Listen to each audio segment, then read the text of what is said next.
Welcome to this World Satsanga being held on the 29th of September 2018 in conjunction with Kevin Moore and The Moore Show. And you can visit Kevin's YouTube channel, The Moore Show, to see all of the things that Kevin's doing, what he's broadcasting, and the important information on different spiritual angles that he's uncovering and presenting to those people of the human race who are interested in understanding parts of the truth. So thank you, Kevin, for all that work you're doing. And thank you, Kevin, for also presenting and broadcasting the Satsangas on your channel as well. So this month we are going to talk about what the life plan is and what its purpose is. We're also going to go through a whole bunch of questions that people have sent in. Different people this time, so I'm really pleased about the different angles that people are asking questions about. And then we're going to go through a meditation to contact one's guide and helpers, because being able to communicate with our guide and helpers also helps us understand our life plan and helps us go with the flow. And we've got a few questions surrounding that as well. Okay, so what is a life plan and what is its purpose? Well, when we are in the energetic, in between incarnations, we choose, or our true energetic self, which is sometimes called the oversoul or higher self or Godhead. It all means the same thing. It's that much larger part of us which remains disincarnate and in the energetic, decides to reincarnate it, and it also decides, and we can decide with it, or depending upon our level of contribution towards the evolutionary level or status or progression of our true energetic self, we can also decide what we want to experience within the next incarnation. And that creates a plan, so to speak. Now, it's very simple in saying it like that, but it's quite complicated, because what we do is we understand from a very high level what we want to experience. That can be a career, it can be a sport, it can be certain things around us, it can be environments, it can be partnerships, it can be ways in which we experience our incarnation from the health basis, whether it's disability or whether it's extreme fitness or health, extreme longevity, short longevity, specialisms, whether we contribute towards the wider community, whether we are helping others spiritually, or whether we're just being immersed in our incarnation. All these things come into play when understanding and deciding upon what we want to do and when we're going to do it. The thing is, it's a very loose plan, in so much as if we don't achieve it all, it's not an issue. We can add it on to the next incarnation should we wish to do so. And if we do achieve it, but we'd like to achieve it in a different way, we can again add that onto the next incarnation. So the interesting thing to understand is that was a rather annoying little message from Microsoft saying me that something's been updated. I didn't expect that. I'll have to turn let's see if I can turn this speaker off. That's better. So we won't get annoyed again by Mr. Gates. Sorry about that, but sometimes your software is a bit intrusive. I can imagine a few people are laughing at that. So what we have is a plan which is based upon a number of experiences. Now, some of these experiences also include things like karma, how to overcome certain karmic effects, and those of you who have listened to the program, the Satsanga, about what karma is, will understand that sometimes it's about how we interact with our environment and how we interact with others within our environment. Because working in low frequency environments can be quite addictive, and we can crave to come back into an incarnate state to experience things like physical sensations when having sex, for instance, nicotine in smoking, alcohol, certain different things about being fit and healthy, sort of experiencing the adrenaline rush when we're doing extreme sports, for instance, these sorts of things. We can crave these things, and these can be an addiction, including things like status, material wealth, position, being a noted individual, and having people look up to us. All these things can be part of our addictions to coming back to the physical. And so we have to overcome those to help us become or master our incarnations, and therefore move to the point where we don't need to incarnate again. And the life plan can incorporate this as well. And in terms of our interactions with other individuals, this can be that maybe we've helped somebody experience something in a previous incarnation, and then we want to have that reciprocated in this incarnation. Or somebody's done something to us that wasn't part of the plan, for instance, and there needs to be some level of reciprocation there to negate the karma. You know, the old thing about an eye for an eye, a tooth for a tooth, is to sort of balance out the karma between two people and therefore negate it.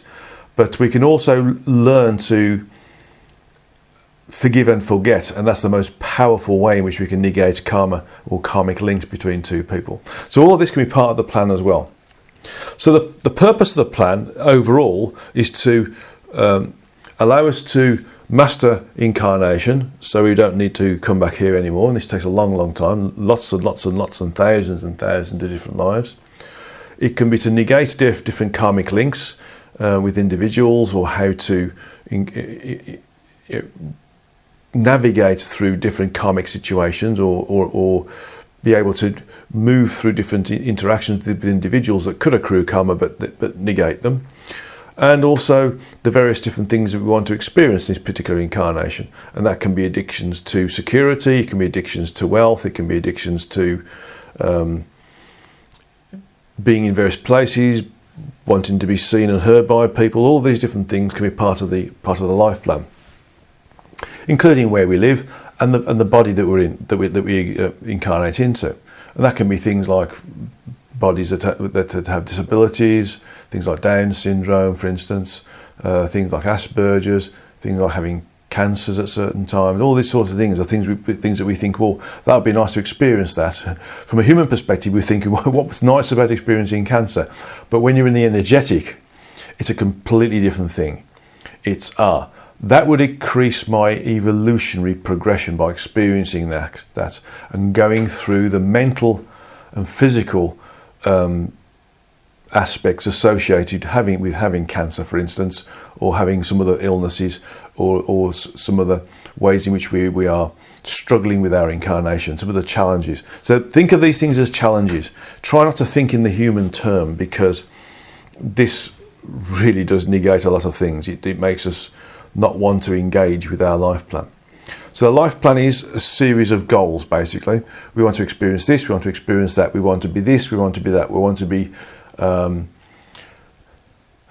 a master of something, like a consultant surgeon, for instance, or a politician, or a leader, or a craftsman. You know, we can be all these different things. We can want to be leaders of an organisation, or leaders of society, for instance. We can work on that, and we can also work on our spiritual input as well, and say, well, we'd like to be able to provide some level of help for those who want to see the greater reality and move forwards as well. And so these things, there's no real roads to them apart from the feeling of needing to do them. And our guide and helpers, we'll go to this meditation later, will help us achieve these goals by pointing in the right direction, organising things in the background so that we meet the right people at the right time, in the right environments, with the right circumstances, to be able to allow us to recognise that we want to go down this road rather than that road, experience this rather than experiencing that, and feel good about this and feel good about that, and be objective about what we're experiencing. So the life plan is a series of goals, basically, based upon all these different criteria. The free will side of it is as follows. There's no hard and solid path from going from A to B. We can choose to go in iterative loops, we can choose to go straight there. We can choose to go up a mountain and over a mountain, or we can choose to go around the mountain. It's about how we get there that makes the free will side of it enjoyable. For instance, we may want to be a veterinary surgeon. We may decide that we want to do it as soon as we leave our university education and go straight into veterinary college. Or we might decide to do it later in life after being a veterinary nurse, for instance. So the way in which we do it is up to us. I mean, from my particular instance, I gained my master's degrees in my 30s and 40s, not straight after going through a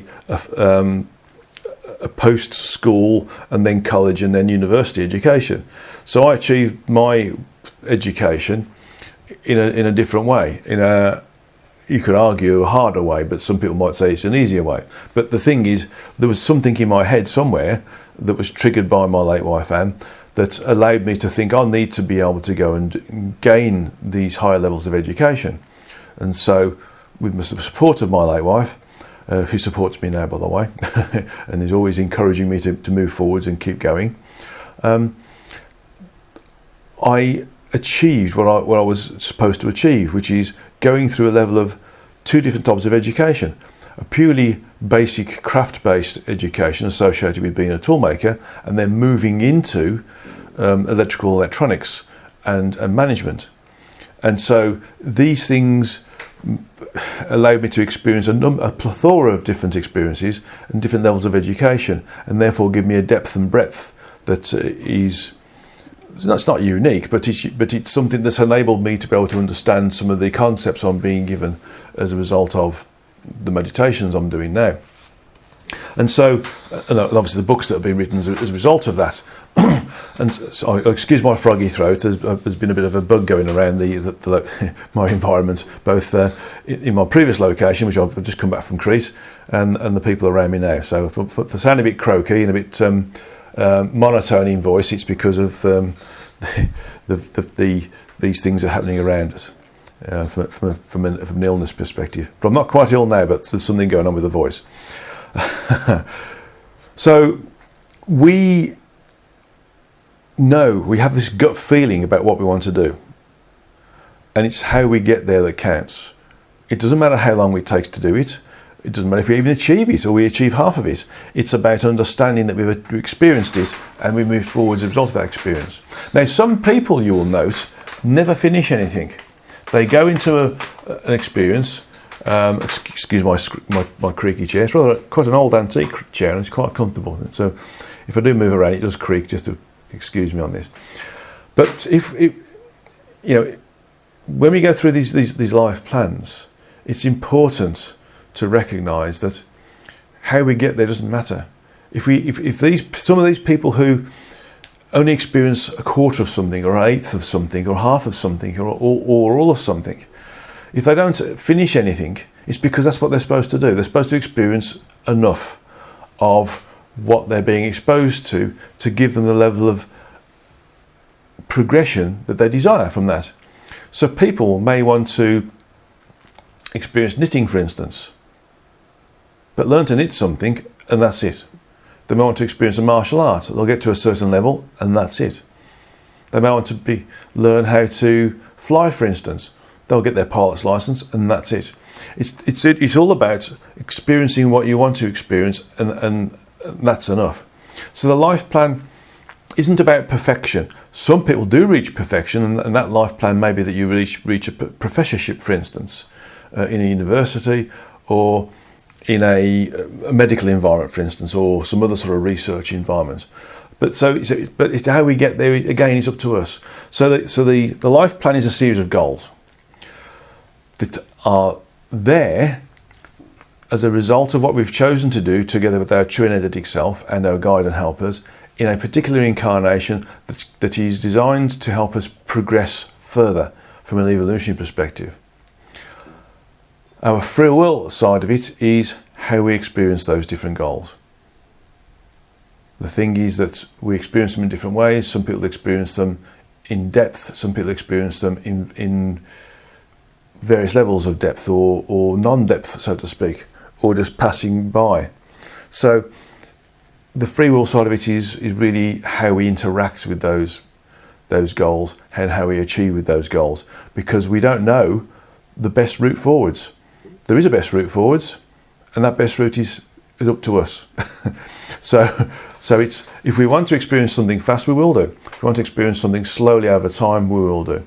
That's the free will side of it, and that's what makes it interesting and enjoyable being in an incarnate state. If you're in a maze and you knew how to go from the outside of the maze to the inside of the maze straight away, what's the fun in going in the maze? If you have to work out how many turns left you have to do, how many turns right you have to do, and then remember all that so that you can reverse it, how many turns right you have to do, and then how many turns left you have to do to come back out of the maze, that's part of the understanding. That's part of the enjoyment of learning. And this is what's part of it as well. It's all about learning as well. So the purpose of the plan is to learn, is to be able to gain the confidence to trust ourselves, to understand our intuition, and go with the flow, so to speak, and understand it. If you notice, when we go against our life plan, things get really hard. If we try to push things too hard, things get really hard. If we go with the flow and we act upon things that are presented to us in a timely manner, things happen fast. Things happen without friction, without resistance. When we try to go too fast, we get resistance. When we try to go too slow, we get resistance. When we go off track, we get resistance. And some of these things that are put in our place to put us back onto track by our guides and helpers can be quite profound. And sometimes they can be quite unfavourable, is one way of saying it. And sometimes we can lose our jobs. You know, our career can go completely awry because we've gone the wrong direction. And although we've experienced something, and that's not lost, the actual aim was to experience something else. And so our guide and helpers put us back on track by working in the background with the guides and helpers of other incarnates that we are interacting with within the environments that we are part of, to help us go back on track, so that when we interact with those others that we're supposed to interact with, we benefit from the interaction and they benefit from the interaction as well. Okay, so that's what a life plan is. It's a series of goals to help us progress from an evolution perspective, and those series of goals have an amorphous way forwards, which includes our free will as to how to achieve and go from this particular point, this juncture in our existence, to the next juncture in our existence. And so our way forwards, our road to achieve each of these goals is up to us, is part of our free will. Okay, well, I hope that makes things a bit easier for people, because there's lots of conjecture about life plans as to whether we have got free will or not, or whether they are solid, or whether they are there at all, whether there is such a thing as a life plan. Well, there is, but again, it's a series of goals, and how we get to those goals is purely up to us in our current, almost deaf, dumb and blind state. Okay. Right, let's go through these questions, shall we? Because there's a lot of questions here today, and there's a lot of interesting questions as well. A lot of questions by WP, and let's move to my creaky chair again. And the first question is, let's call the Earth experience populated with sentient beings a world. Then how many physical worlds are there within our source entity? How many non-physical worlds? If all humans currently on planet Earth were to disappear, would source entity be diminished? No. If all humans, or all entities and beings, because remember there's a difference between entity and being, but generally it's the entities that are incarnating, left the Earth, source entity wouldn't be diminished, because this is simply a place where we're incarnating into. It's an environment that we experience to progress our evolution, basically. So looking at it from the question, how many physical worlds are there within source entity? Well, the physical worlds are all within the first universe. And if you classify them as gross physical and physical universe, then we have physical worlds that are of our frequency, that we can see now, the first three frequencies of the gross physical. And there's those worlds or planets that are occupied, and they are in the higher frequencies associated with the physical universe. Those frequencies above what we can experience now from our tactile sensory perception, our kinesthetic perception, and our visual and audio perception, okay, which is the first three. Above that is the 4th, 5th, 6th, 7th, 8th, 9th, all the way to the 12th frequency. Those frequencies required to make up the physical universe. And there's planets in all of those. There's environments in all of those where some form of incarnate vehicle, whether it's a lower frequency in the gross physical or a higher frequency in the 10th, 11th and 12th frequencies, are allowing entities or beings to incarnate into to progress through evolutionary progression as a result of experiencing low frequency environments. So there's countless, basically. There's countless worlds, specifically the gross physical. If you think of them being billions of galaxies within the physical universe that are attributed to the third frequency level, the first three frequency levels, i.e. the gross physical ones, i.e. those that we can see, or the stars that we can see through our current telescope technology, then multiply it by the countless thousands or even millions that are available within each galaxy, you can see there's millions of billions of planets at this level. And then you look at those that are pan-frequential, which the Earth is. The Earth experience is visible on all 12 frequencies. But there are those planets that are only visible from the 5th frequency upwards, or the 4th frequency upwards, or the 9th frequency upwards. So then you have to multiply that figure I've just given you for the gross physical by the different frequency levels as well. So then it's basically millions of billions to the power of 10, to give it an example. So there is no way that that source density is going to diminish. However, as I'm just thinking about this, and I'm just being given something to explain to you, the Earth right now is the only planet where we're allowed to have free will. So the opportunity for us all as true energetic selves and source to experience an evolutionary progression in the accelerated way it is happening now would be reduced. So there would be some level of slowing of the overall evolutionary progression if we didn't work on the Earth now. We will, of course, migrate beyond the need to be on the Earth, and when we move past that and our free will is recognised as being an evolutionary accelerant, then the other vehicles that we can incarnate into in the rest of the physical universe will also be used. And then when all those individuals or entities and beings have got to the point where they have mastered incarnation, then there's no need for any of us to incarnate into the physical universe, and so we'll move beyond that, and that won't be used anymore. We'll move into the next level of frequencies and just continue to experience those. That's quite a long answer to a short question there, so I hope that helps. Next question from the same person. When somebody is murdered at a young age, there's a young lady called Molly Tibbetts, most recently in Iowa, was that part of her life plan? And if so, must there be something terribly wrong with this whole business of planning destructive incarnations? An objective observer might conclude that the whole system is dysfunctional. Nihilism comes to mind. Sometimes the life plan includes a termination juncture, and that termination juncture can be chosen early on. So it could be the second termination juncture, could be the third termination juncture, for etc. Somebody in a young age might be going through the second termination juncture.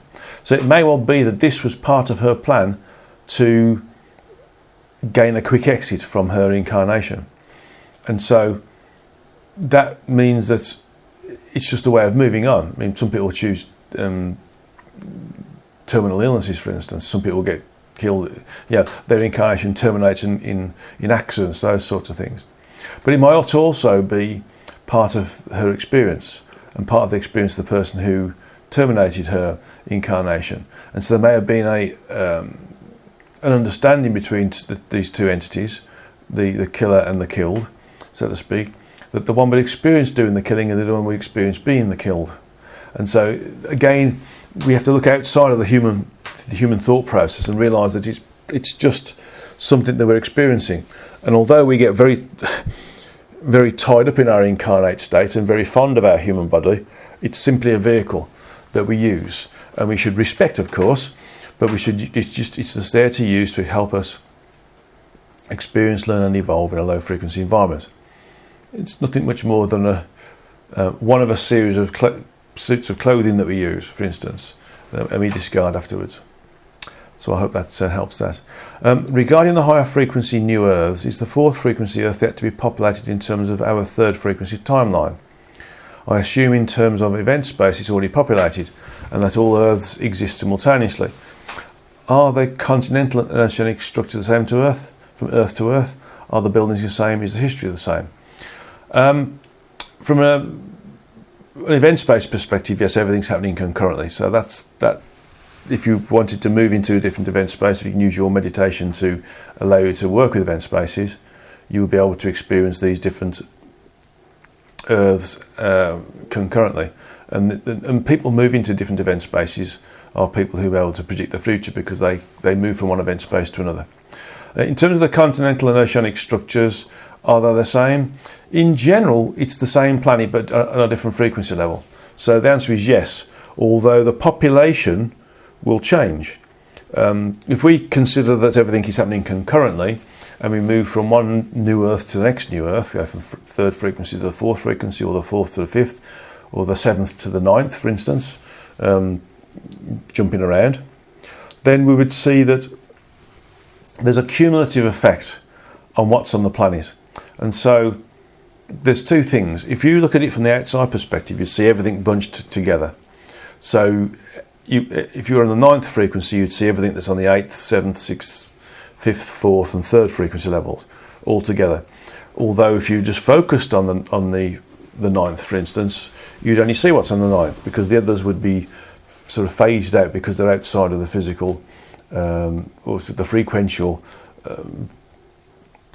sort of bandwidth, so to speak, that is associated with that particular frequency. And so there's two things occur. One is that the outside observer can see everything that's occurring in all of these different Earths, and those that are focused on a particular frequency would only work on that frequential level anyway, and so wouldn't particularly want to see or observe those new Earths below them. But they could if they wished, but they generally don't, because there's no point in doing that. Although there are individuals who do move down the frequencies to interact with those who are at this level, but they have to protect themselves frequentially by some mechanical means, for instance, by maintaining their own frequency, or if they've got quite a high level of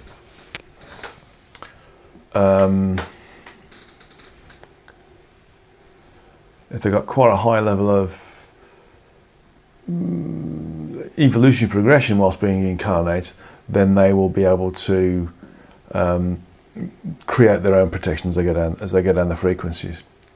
So the answer is yes, it is populated, and it is being populated on a sort of regular basis by individuals who move from one level to another level. Okay, so there are individuals who are progressing from the third to the fourth, and those who go from the fourth to the fifth. But not many are going from the fourth to the fifth. Okay, there tends to be incarnated vehicles that are being used from other people, like aliens, for instance. We call them aliens, but they're just other incarnate vehicles that are naturally existing on the fifth level, for instance, and they visit the Earth and see what's happening and access the different frequencies associated with the Earth, and can therefore see what's happening on these different levels as well. And some of the vehicles they move around on we call UFOs, and sometimes we see them glowing, which is their protective shield that keeps them at their own high frequency existence. Okay, so next part, regarding incarnation, do we only incarnate on the Earth timeline as we know it, meaning to the Earth or other Earths future relative to the last incarnation, or can we incarnate into any time frame, past, present or future, in no particular sequential order, e.g. the next incarnation is a Roman soldier followed by a 23rd century entity? And can we incarnate into Earth 4 and then back to 3?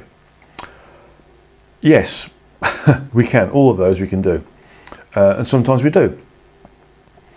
But the progression from incarnating into Earth 3, for instance, versus Earth 4, isn't something, and then back again, isn't something we would choose to do, really, because in essence, once we've done the lower frequencies, there's no need to be there anymore, so we do move on. So if we were going to be moved beyond the need to be in the gross physical aspect of Earth, from an incarnate perspective, we would choose to if we chose to incarnate on Earth, we'd go in the frequencies above it. So although we can do some of these things, we choose not to because there's no benefit to us. But in terms of moving from one incarnation to another, from different timelines, for example, or different junctures in existence, from say the 1st century to the 41st century, and then from the 41st century to the 29th century, yes, we can do that. It's just that we see things in logical linear progression. And if you Dolores Cannon did a lot of regressions for people, and a lot of her work is based upon the regressions that she did and interacting with those individuals, both in previous incarnations, in between incarnations, and in this incarnation.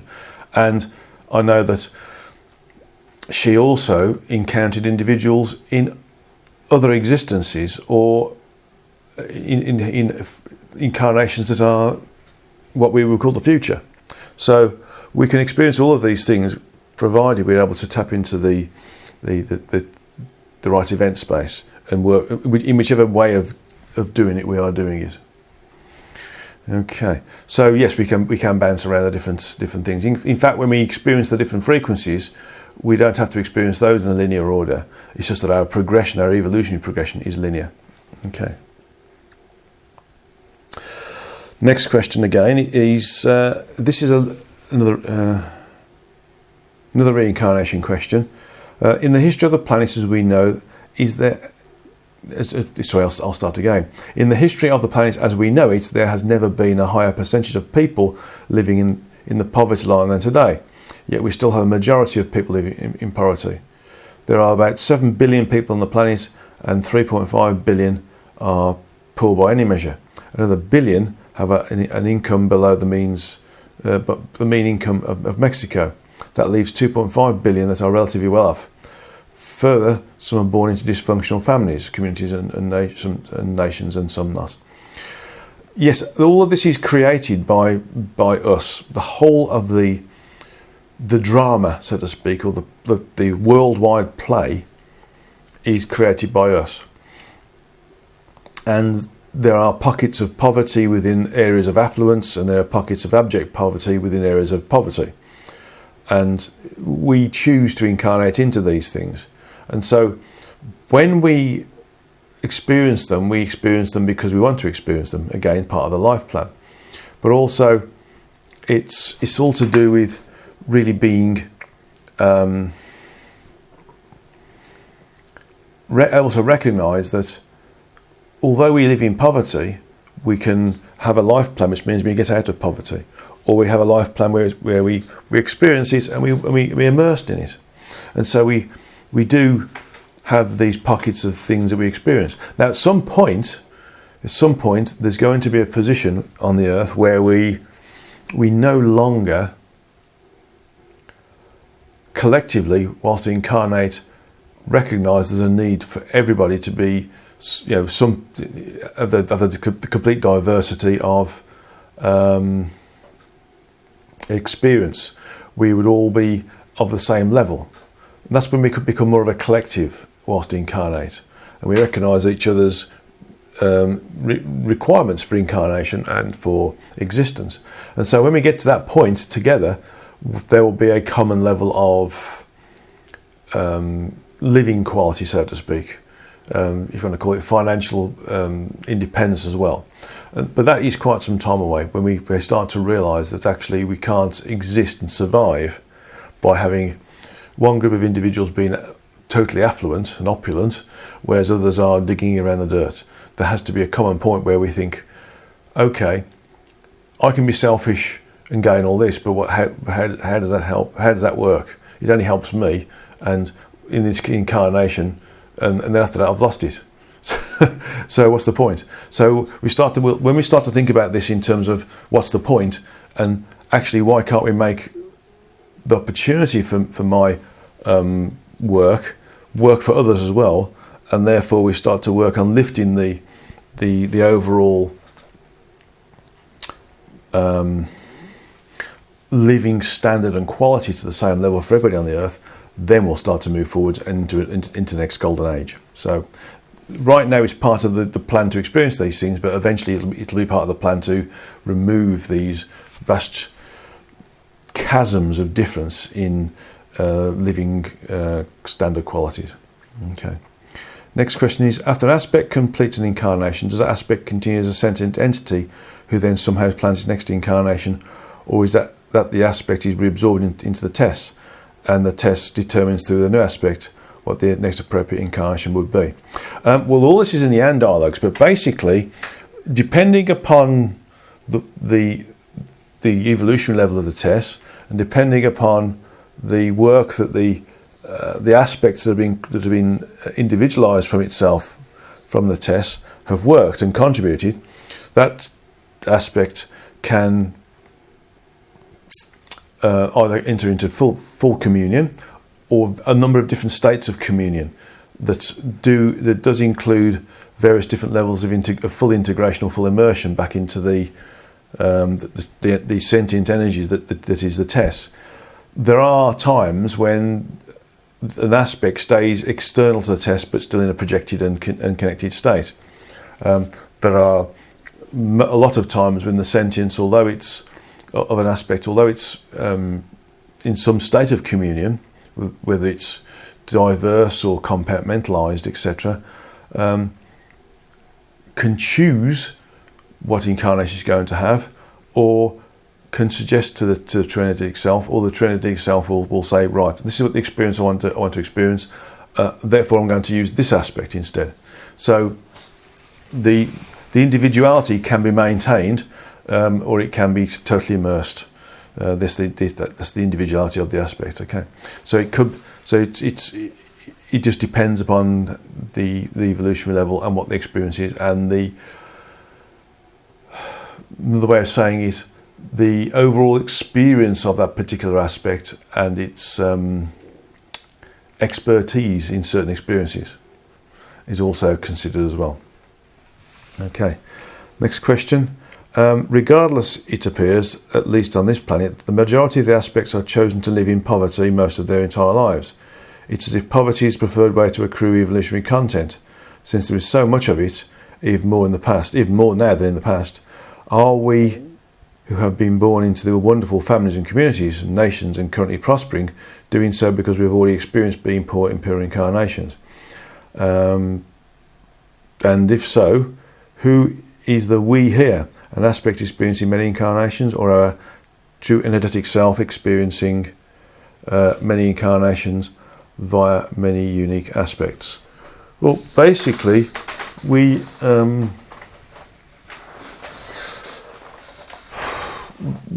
move from a life of poverty to a life of absolute opulence, and then back into a life of poverty. Just because we're currently enjoying an affluent life doesn't mean that we've moved away from living in poverty. So it's just how I explain things. But if you notice that people live in poverty, in a community that's in poverty, they work together much better than we do, as in living in affluence. So it's all about how we also work together as well. So we might choose to live in poverty because we might choose to live in an environment where people work together. And I've noticed this a lot, that people work together well when they are, having to work and having to rely on each other to help each other out. A final question from this person. It's one more question just popped into my head as I was listening once again to last Satsanga, trying to understand the nature of our true energetic self. Does our true energetic self experience life as we know it, as an individual interacting with other true energetic selves within a particular frequency level? And is it aware of the aspects it has created and the real-time activities of those while it is concurrently experiencing a life experience as well? Does our test traverse the frequencies? Our test does traverse the frequencies, but well above where we are now. It experiences individuality as we do. We are apart from our true energetic self, but it experiences it in a different way. the test also experiences everything that its aspects and shards of the aspects are experiencing concurrently. And that also includes the different parallel states as well. So the test is quite a capable part of what we are. Well, being our Godhead or our higher self or oversoul, it's got to be. So it experiences everything concurrently. So we're only experiencing one incarnation, but it's experiencing all the incarnations that are possible from it all at the same time, and all the realities associated with those, all different parallel conditions as well. So it experiences everything. So it experiences self-experience and the collective experiences of its aspects and the shards of those aspects as well. Okay, well, I hope that helps answer that particular question. Going to move down now to another question. Okay. Right, let's put that over there. So I've linked those two together now. Right. So the next question is from MS. Okay. So what exactly is the flow and how do I see the flow? If you have intuition or feeling about something, that is the flow. If you think you're going with the flow but nothing happens, but you still have the feeling you shouldn't be here or there, whatever, does the average person recognise it? Not everybody can recognise the signs. Also, if your partner is in a different space, how do you deal with going with the flow? Or is that part of the experience? Going with the flow in this human vessel is not straightforward without great understanding and patience. If you know you're meant to move on from a situation, but you seem to be staying still, how is this going with the flow? As there is no such thing as time, or is it because there's no such thing as time, then we are going with the flow? Or is it that once you have understood the experience, you're meant to be going through the flow, then happens? So I'll start again. Or is it that once you have understood the experience you're meant to be going through, the flow then happens? Right. In effect, as I've sort of alluded to earlier on in this particular satsanga, when you experience resistance or friction or things being difficult, it's because you're not going with the flow. When things are happens in a seamless way, without resistance, then that is, in effect, us going with the flow and experiencing things the way we're supposed to experience it, in the right environment. We're supposed to experience it with the right individuals. So it really is about using your intuition, about using your gut feeling, so to speak, about really understanding what feels right, what feels wrong. And sometimes our partners don't go with the flow. Sometimes we go in completely opposite directions, which can cause can cause friction between two individuals. But going with the flow there, with two individuals who are at opposing ends, is actually accepting that person isn't understanding of what that flow is, and allowing them to go with the flow by not throwing it in their faces, so to speak, but moreover letting them accept the flow as it happens in their way as well. So that's also going with the flow, you see. So we may well think, he's not going with the flow or she's not going with the flow, and me having to wait for them slowing me down. Actually, part of that process is that you're learning to be patient, and that the going with the flow may be going with their flow and not particularly what you think your flow is. So it's all about recognising and understanding from a gut feeling basis and an intuitive basis what it is, what you're supposed to be doing, understanding that you're supposed to be experiencing some things. And some of these things we get frustrated with because we lose our patience with, because we think they should be finished now, or moving forwards, or we've had enough. So we throw our toys out of the pram and say, why am I having to experience this? Why is it taking so long? It's taking so long because it's supposed to be taking that long, so that you experience the right experiences during that particular episode or experience within this particular incarnation. So when things take longer, it's because we haven't finished the experience yet, and we need to experience patience as well. So it's very important to recognise that the life plan and going with the flow are sort of linked together, and that when we go with a life plan, things aren't in resistance. When we get frustrated with them or fed up with them or lacking in patience with them, we can create resistance. And so therefore the flow can be interrupted. So the way to just get to go with the flow is recognize what's happening around you has happened for a reason. And you deal with that. You work with it. You don't get frustrated. You don't get fed up with it. You don't think, why me? You deal with it in a calm, collected manner that is associated with somebody who is evolved, and watch the flow continue. And that's the way. It may seem simple and too simple, but actually, it's all about working with what happens around you and not being frustrated by it or annoyed by it. It's a matter of just dealing with it as it happens, and that's it. And then when you deal with it, and as it's happened, and then you see that you're moving forwards, then you know you're in the flow. Okay. Right. Next question's from the US. The lady who looks after the transcription of these World Satsangas, and I thank her very much again. She does a wonderful job for us. And the questions are: here are some questions for our next Satsanga about our lifetimes in series and in parallel, and how suicide affects us. Big questions.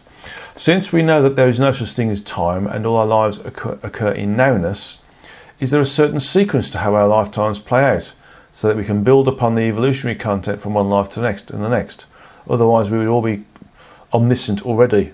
Is that right? For example, Elmira as incarnated as Abraham, Thomas Becket, son Thomas More, Akbar the Great, Sri Yukteswar, and other characters. These lifetimes don't have to occur in a chronological order, but they do occur in some evolutionary order. Also, but do they occur in some evolutionary order? If so, what is the sequence or series in order of these Elmira incarnations?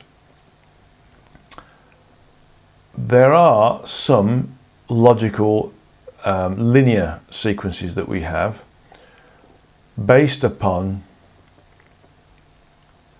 us as an incarnate aspect deciding to see the fruits of our work.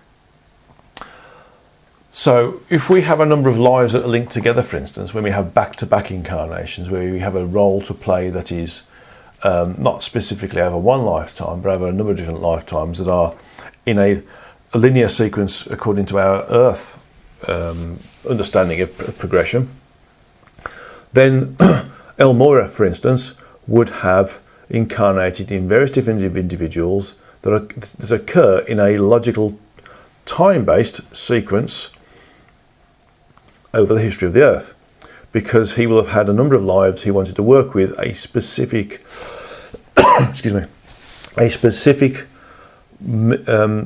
piece of work, which would be to help others evolve and progress. And so what happens here is it looks as if they appear to be, going from the past up to now and up into the future in a logical sequence. But in essence, we don't need to do this sort of work in a logical way. We can, as I've just explained, we can go from the future to the past to the now, which is all the now anyway, by the way.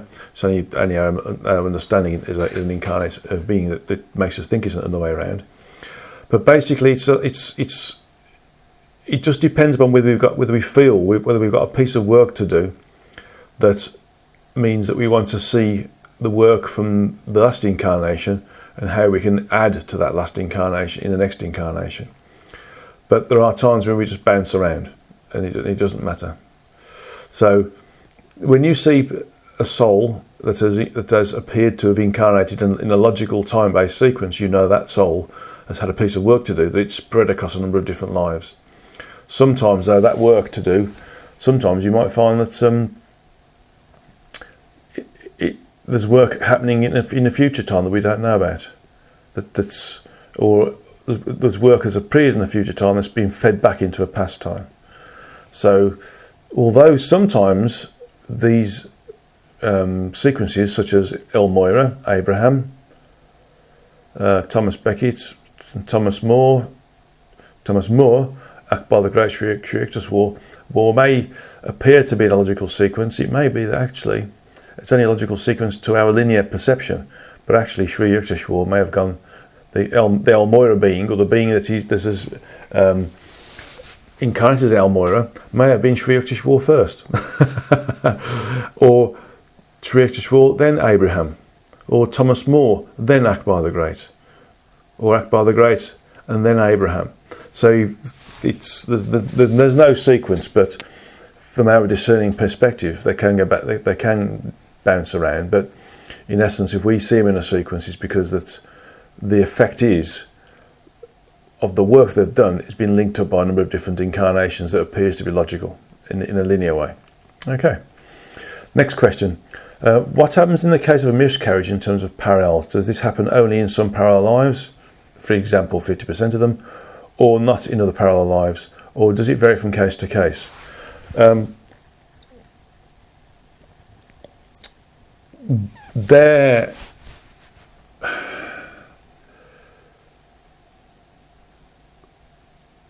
When there has not been an incarnation, because the aspect wanted to experience just being part of the joining of the mother with the fetus, then my understanding is that there's no parallel conditions elsewhere. The only parallel condition would be with the mother. So in the next part of it, if the baby's soul decides to leave through miscarriage in one parallel, what happens to the woman that gets pregnant again? So the woman is the incarnate entity that is in different parallel conditions, and so that individual would arguably not get pregnant with that particular soul who created the miscarriage in the rest of them, the rest of the incarnations. There is some logic to this. Now, the logical mind says, well, hang about. It makes sense to be potentially experiencing miscarriage in one parallel condition, but maybe not in another one.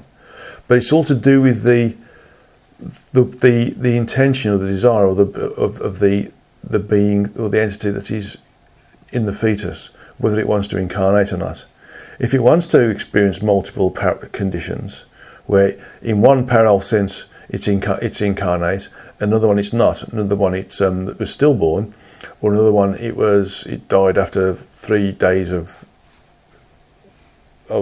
being incarnate, then that may well be experienced, and there may well be different experiences of pregnancy that woman may experience. But generally, unless there's been an agreement with the soul that is being incarnated in that mother to do those sorts of things, then generally the mother is only the mother is only pregnant in one particular reality, so to speak. I hope that helps. Okay, next part of it. Can the same baby soul return to the same mother in another parallel scenario, downstream or from the miscarriage scenario? Yes, if it's decided to be in different levels of relationship or incarnate relationships with that woman in different parallel conditions, yes, it can.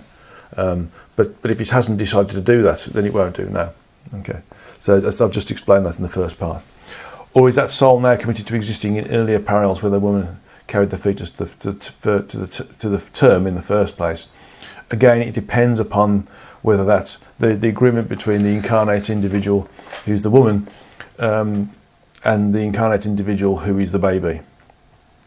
Usually, it's about the incarnate individual who's the baby who wants to either experience just one level of function of being incarnate, or multiple different functions of being incarnate associated to them. So again, it could decide that it only wants to experience fetus growing for 3 months and then there's a miscarriage, or it might want to experience all those different things and therefore incur the different parallel conditions where it could experience going through full term, being born and dying 3 days later, for instance. It could be being born and going to full adulthood. It could be being dying on birth. It could be a whole bunch of different things it chooses to do so as well. Okay, so it's really is up to the entity as how it wants to experience it, and it also invokes those different parallel opportunities as well. Something we didn't talk about in life plans is we can also work on those as well, work on understanding the different parallel conditions we can work on as well. So continuing this thought process, in other words, can that baby soul loop back into the same woman to share another set of parallel lives with her if she feels strongly connected to that particular baby soul? Well, just say soul or aspect rather than baby soul. But I understand what's being said there. It wouldn't specifically be being looped back. It could go back, but that creates the parallel condition. So it's not a case of looping back, it's a case of working with the parallels rather than looping back. But then again, that would be a particular relationship that's been set up for this particular series of incarnations, or not as the case may be, with the entity that's incarnating as the baby and the entity that's being incarnated as the mother. Okay. Next question. If so, the logistics for peace parallel lives really is mind-blowing. Yes. And I was looking at all of the different fractals as we were as I was trying to answer these questions, and it was just unbelievably huge. Because we don't see any of the event-based manoeuvring going on behind the scenes. Well, exactly. I mean, we don't understand in any way, shape or form the amount of work that goes on in the background and all the things that we normally understand as well. Okay. Got a few more questions we need to go through, and then I can hopefully go on to the meditation. It's quite a long series of questions, this is actually. Okay, in the End Dialogues, you said there are some very advanced souls who may commit suicide just to have the experience of the cleansing process and to create some evolutionary debt as part of their evolutionary path. But you also said it's exceedingly rare to do that. What percentage of human souls commit suicide in the last 1 or 2 of their lives in their evolutionary path? Do we all tend to do it at one point, or end up paying the evolutionary debt as a result of that? My understanding is that there is, I believe from my memory, in the Andal, there's only one entity that's ever chosen to commit suicide, to actively go into the position where it needs to work out evolutionary debt. The rest has all been sort of things that shouldn't have happened, basically.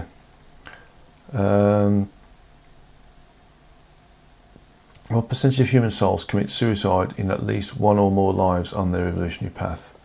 Do we all tend to do it at some point and end up paying the evolutionary debt? I am told that around 5%, 5 or 6% of people commit suicide. That's 5 or 6% of the souls that have incarnated, have committed suicide in one way, shape or form, which is a really high number actually. I'm a bit surprised at that. Oh no, I'm getting it wrong. It's 0.6%, sorry. 0.6%, but that's still very high. That's still extremely high when you consider the billions of aspects that are incarnated. 0.6%, still very high figure. Okay. Could the soul that committed suicide, for example, a grandmother, reincarnate back into the same family line with the same soul blueprint to play the great grandmother or the great granddaughter sometime later? Bearing in mind that time doesn't exist, that's possible. But the amount of work that has to go on between the time of departure of the incarnation to the chance of reincarnating later is so significant, it's highly unlikely. But there is a possibility that that could happen because, of course, time doesn't exist, so it's quite possible. Okay. Karen Curry said that the family energy dynamics are intergenerational, meaning that you inherit your energy blueprint from your grandparents, and your grandchildren and your children inherit their blueprint from your parents. Is this how intergenerational family dynamics are set up? Or do souls tend to do a brand new setting in a different family to play out the same issues that lead to their suicide in the first place?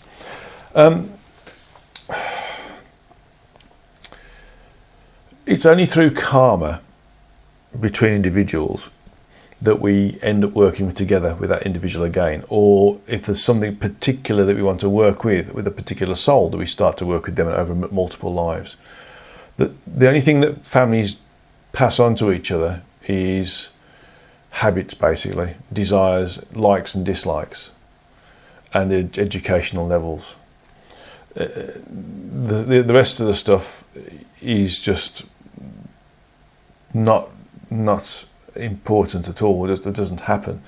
So intergenerational family dynamics don't actually.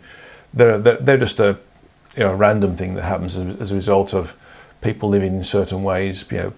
Children smoke because their parents smoked. Children drink or don't drink because their parents have drunk or become alcoholics. A child might have become a doctor because their parents were doctors, for instance. These are things that happen as a result of the aspect or soul wanting to become something, and that particular family providing the road for them to do that. So the way in which that incarnate entity develops as an incarnate entity is relevant to the family. It's not something that it brings in from a previous incarnation. Generally, what it will bring in from a previous incarnation is basically the skill sets that it's had gained in previous incarnations associated with what it wants to experience now. But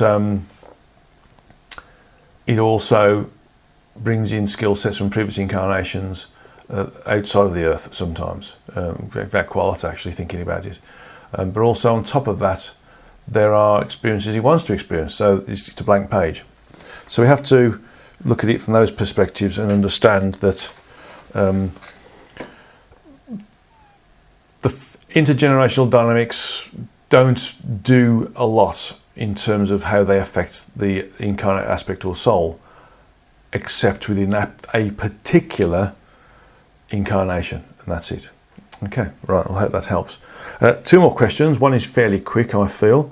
Not really, DC says it's not really a question, but could it give us a report at the Satsanga as to how we are doing vibrationally, and are we moving up or staying the same or moving down, for instance? Well, the lady who transcribes for us, US, she asked that question not so long ago, and so I can give you the answer to that fairly quickly. Well, the answer was in the 22nd of August, and that point in time we were going to bottom out, but not go much lower than frequency level 3.13, so to speak, and then we'll go up again. But my understanding is that we had gone higher than sort of 3.15, and we had gone up to about 3.7, but we've dropped down. Basically, it's because of the things that have been happening around us. The sawtooth profile that I saw is a bit like a big wood saw, like a pit wood saw, where you get little teeth on top of big teeth. And so we've been up and down some of the little teeth, and now we've gone down one of the big teeth in terms of the profile. But my understanding is we're not going to go much lower than 3.13. A couple of years ago we were 3.7, which is very close to the fourth frequency level. But when we dropped down to this 3.13 level,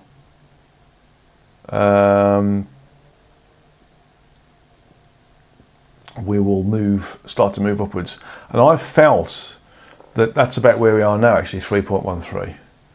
And I'm getting a feeling that round about October, we're sort of bottomed out now. Round about October, I'm just getting the feeling of where we are. Yeah, we've bottomed out now. We're sort of moving along the bottom of the curve. And I'm seeing us around, and I've got a date, I'm not going to give the date, but I've got a date.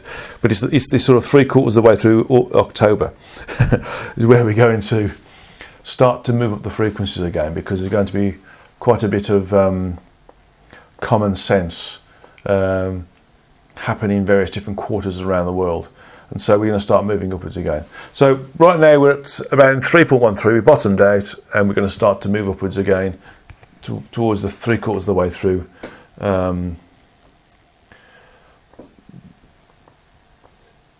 October. As I was to say, you can work out what 3/4 is from there. Okay,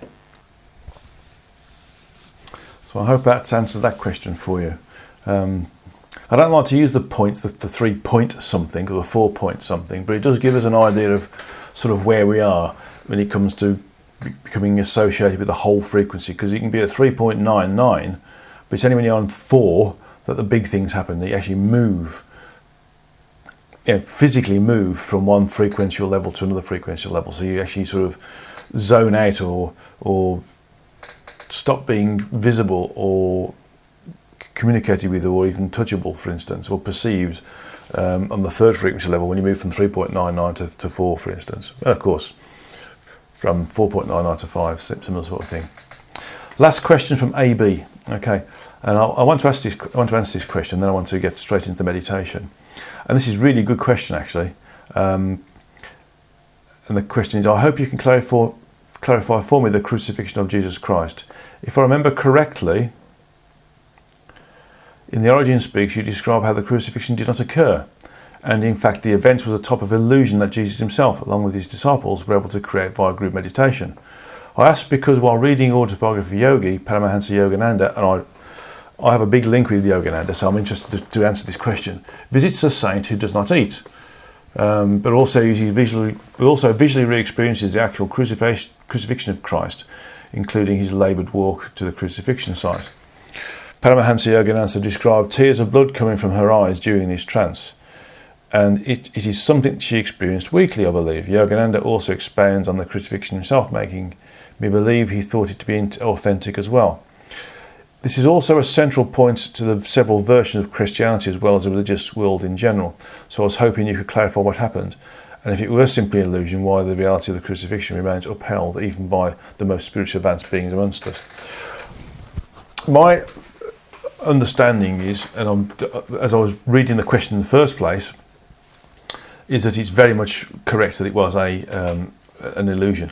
But the illusion was so good that it's left a huge memory, which of course has been augmented by various different religions over the years, that an individual of note was crucified, and that individual of note was capable of working with higher frequencies. The reality of the situation with those who were immersed in the illusion is that it happened.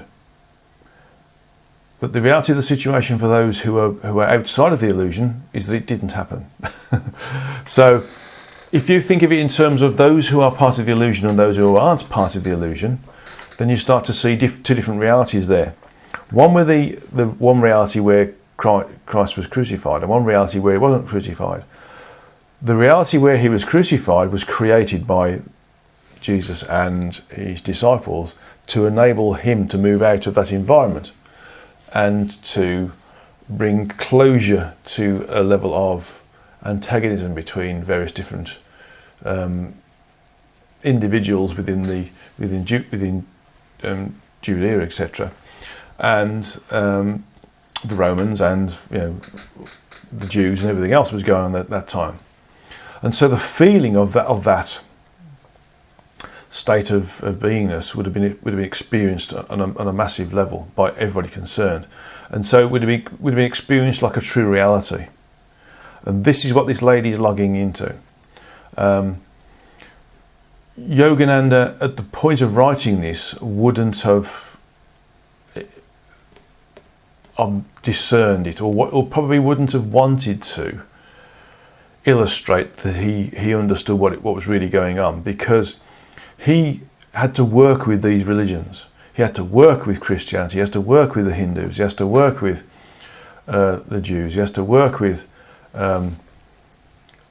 Muslims, etc., to help create a truly universal system that was acceptable by all faiths. If you remember, Paramahansa Yogananda created a church for all religions. So he had to make sure that he wasn't upsetting anybody. So he wouldn't, even if he knew what was going on, he wouldn't have broadcasted that, because he knew that he would have been detrimental to the work he was doing. And so therefore sometimes we are a bit economical with the truth, so to speak, to allow a bigger picture to operate. The bigger picture being, from Yogananda's perspective, his work, which has been very, very well received, widely received, and has been very beneficial to many of his followers. So in that respect, I feel that Yogananda fully, in fact, I'm getting an image of him nodding at me now, saying, just, I understood that sometimes you have to work with what's there. This lady, he's telling me now, this lady was logging into the energy associated with the feeling of the loss of such an individual. And so she was feeling the loss, the not just the local loss of those individuals at that time, but the loss of every individual who's incarnated between then and now as well. And so what we've got here is a really interesting individual who's worked out through yoga that you can work purely in the energetic and doesn't need to eat. But also she's getting energy from the reality that was created by Jesus then to create the crucifixion, to create this image of the crucifixion or the illusion of the crucifixion. So if you think about that, then from what she's experiencing is that she's experiencing the loss of all these countless millions of individuals over the years. But also, she's also experiencing the loss that Jesus felt by having to do that illusion. Having to stop, after only 3 years, his ministry because he was advanced beyond comprehension to these people and they couldn't cope with him. So he had to. So that she's also experiencing the loss of him having to create that illusion, so that he could continue to do some of his work covertly. I'm being told he worked with Babaji in those covert years as well, wherever he travelled around the world. But he never created the same level of noise, so to speak, or radical changes of thought process ever again, because he realised that it was too much for people and there was too much resistance at certain levels. So my understanding is that Yogananda understood it was an illusion. He didn't want to broadcast it because it was going against the potential. We would have created a problem with his own work. The lady is tapping into the energy that is associated with that being that is Jesus. She's experiencing not just the loss or the images of that were needed to be created, but the global loss of an entity who was lost through illusion, but not in actuality, and the loss of the world by not taking on board Jesus' ideas where it could have been. She's taken on board that loss as well. But also, she's being able to work with the energies associated with Jesus as well to be able to create that condition where she doesn't need to eat anymore as well. So the loss that she's experiencing is a global loss based on what could have been, and the loss of what Jesus felt by having to create the illusion to allow his continued work, but in the more covert way. So it's a different way of understanding the loss. Okay, so I hope that answers the question. It's a bit complicated, and I don't think I've described it particularly well. And the tears of blood, where that's a metaphoric statement basically that she's been experienced, because that is the level of negative energy that was being experienced by Jesus at that time. And again, so that was part of the tears of blood. The tears of blood are, we're crying for the loss of the world, and we've lost ourselves, our blood, the blood of Jesus, through his having to create this illusion to move out of his public eye, so to speak. Okay. I don't think I've explained that very well, to be honest, but never mind. It is a very difficult thing to understand, that things are understood metaphorically. They're also understood by individuals who decide not to broadcast this stuff because it can be damaging to their work as well. And that's totally understandable. And actually, there's a lot of things that are held back from the common people because it would cause problems. If we all found out that, for instance, the human body is harvested for food, I'm not saying it is, but from different alien races, and that was suddenly made worldwide public knowledge, what would happen there? We would be abhorred, wouldn't we? So it's not a case that's happening, but it's just that it gives you an idea of what can happen if we know things that are kept covertly and responsibly maintained in the background. Because sometimes if we know too much of the real truth, then institutions and organisations that have been based on an untruth, the destruction of those can be more detrimental than the maintenance of those. So that's the way to think about it. Okay, meditation on contacting our guides and helpers. Very simple meditation. Just sit in your straight backed chair, and I shall sit in a way that doesn't make my creaky old antique chair creak anymore.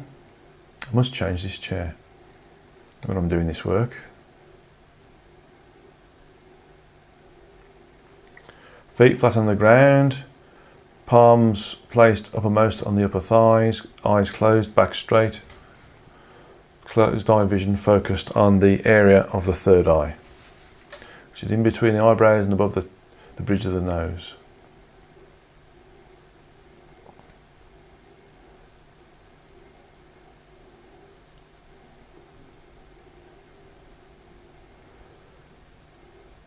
I want you to visualize or use your mentally spoken words that both create the same level of intention,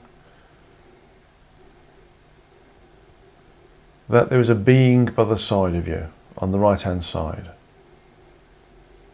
It can be a ball of energy, it can be an egg-shaped energy, it can be an individual body, human body. And on the left hand side of you there's a number of other entities or balls of energy, and these are the helpers. So on the right hand side is the guide, and on the left hand side are the helpers.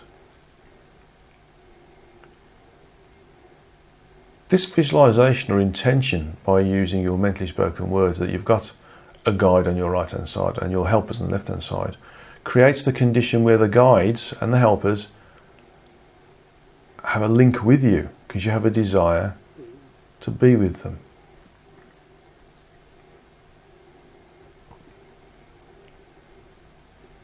Don't try hard. Trying hard creates resistance. Just say that my main guide is on my right and my main guide's helpers are on my left. And then just close your mind, think nothing, and feel their presence. You may feel like a tingling in your body, you may feel slightly lightheaded, you may feel a presence like somebody's close to you.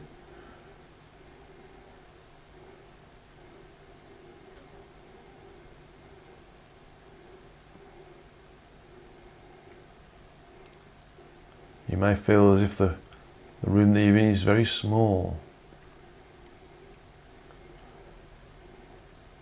Once you feel that there is somebody in the room with you, you can ask them questions.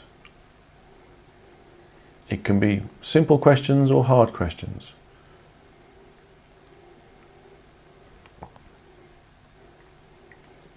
I'm having this problem at work, how can I solve it? There's something that needs to be fixed at home, how do I solve it? What's the best way to respond in this situation? What's the best way to respond in that situation? How do I know it's you who are helping me? All of these questions can be asked.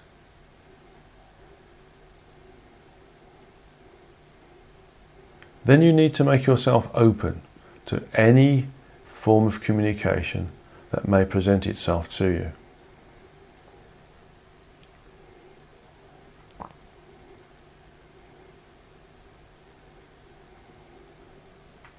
It can be a feeling about moving in a certain direction. Oh, by the way, any information that comes to you may not be straight away. It may not be within the meditation, it might be minutes later, hours later, days later, weeks later. It may come through seeing something on television, reading something in a paper, or some interaction or other with a work colleague, a family member, or a friend. Sometimes the information comes in different ways. This is why it's important to be open to the different modalities in which your guide and helpers work with you. It's not just about gut feelings, it's about recognising that, things like dreams, for instance, are ways in which they communicate with us.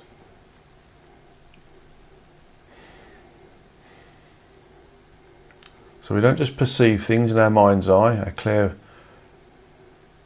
clairvoyance, or in our mind's ear, our clairaudience, or our clairsentience, our intuition. It can come from all different angles.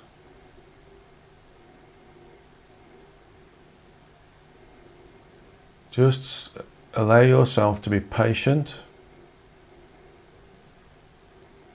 for the information to come in the most appropriate way it's supposed to come to you, and that you're not going to be impatient and want the information straight away. Sometimes getting the information too early can stop us from using the information effectively and appropriately.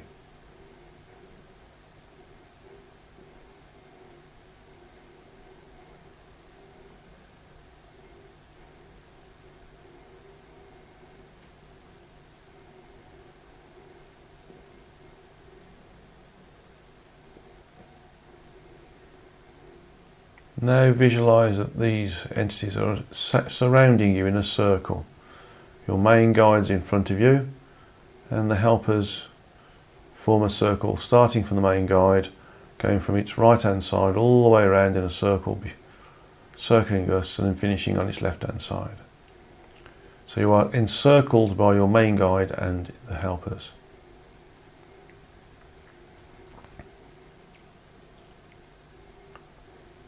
Then I want you to visualize or use your mentally spoken words to establish a link with them.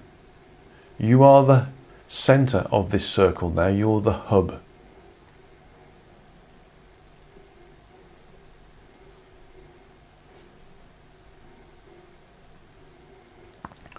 So I want you to visualize an energy line, a piece of energy string if you want to, or an energy tube or hose or whatever, coming from you. It doesn't have to come from a chakra, it just comes from you to your main guide, and you to every helper that you can perceive that your guide has got, working anti-clockwise. So it's from the clockwise side of the main guide, or the right hand side of the main guide, working anti-clockwise around you.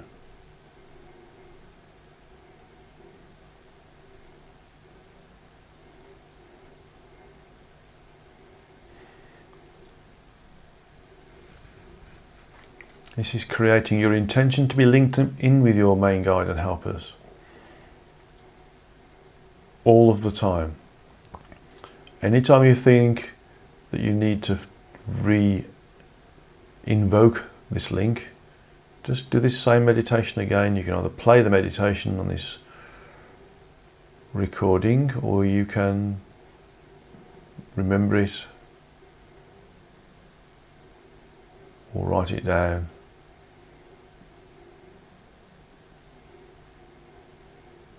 And go through the same process again.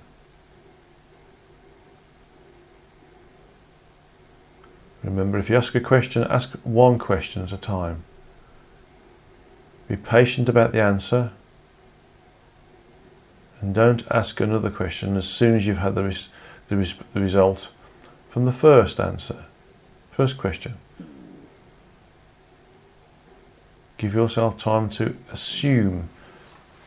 assimilate, I should say, the information given to you by your guide and helpers in whichever way it's come to you, clairvoyantly, clairsentiently, clairaudiently, or via interaction with another individual or individuals, or medium of interaction such as internet, television, computer, or newspaper.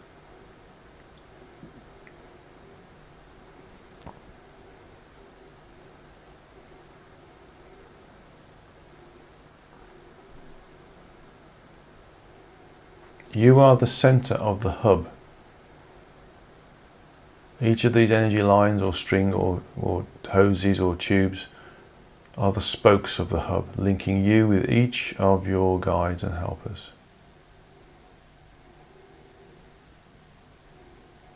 If you wish, you can go through this meditation every day, or just once a week, or every time you feel that you need to have some guidance.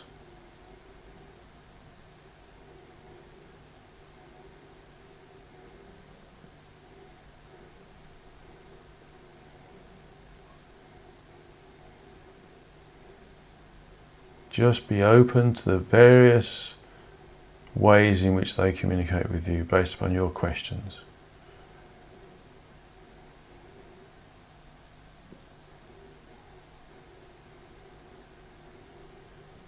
You don't have to get physical or energetic feelings from them to know that they're there.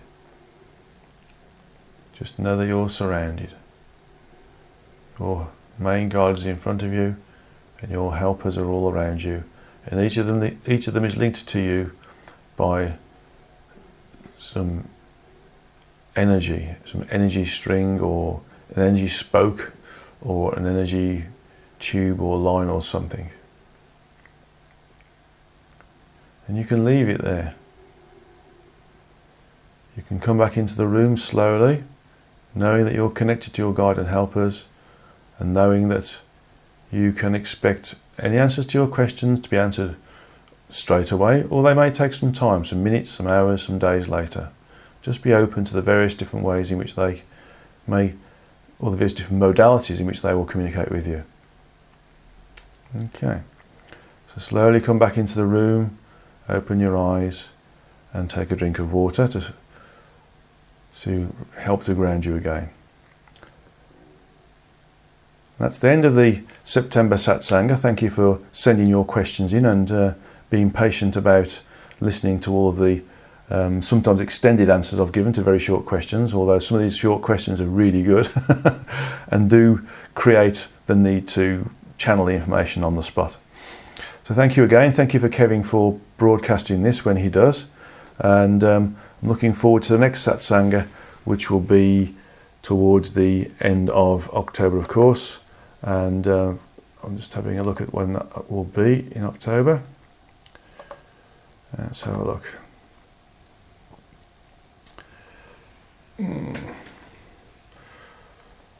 Okay, I've not got the date straight away. I'll have to broadcast it later. I was going to sign into my my Google Calendar, but my Google Calendar wants me to put my my email and my passwords in. We don't have time for that.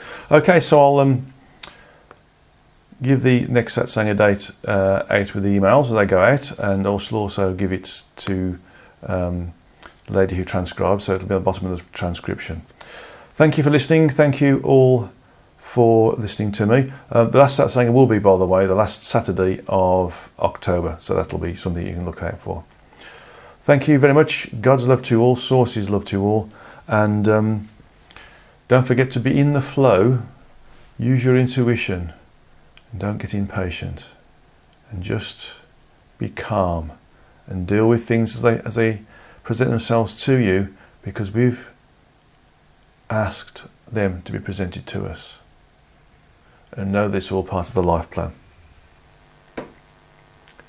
Goodbye to you all, and looking forward to working with you again in October.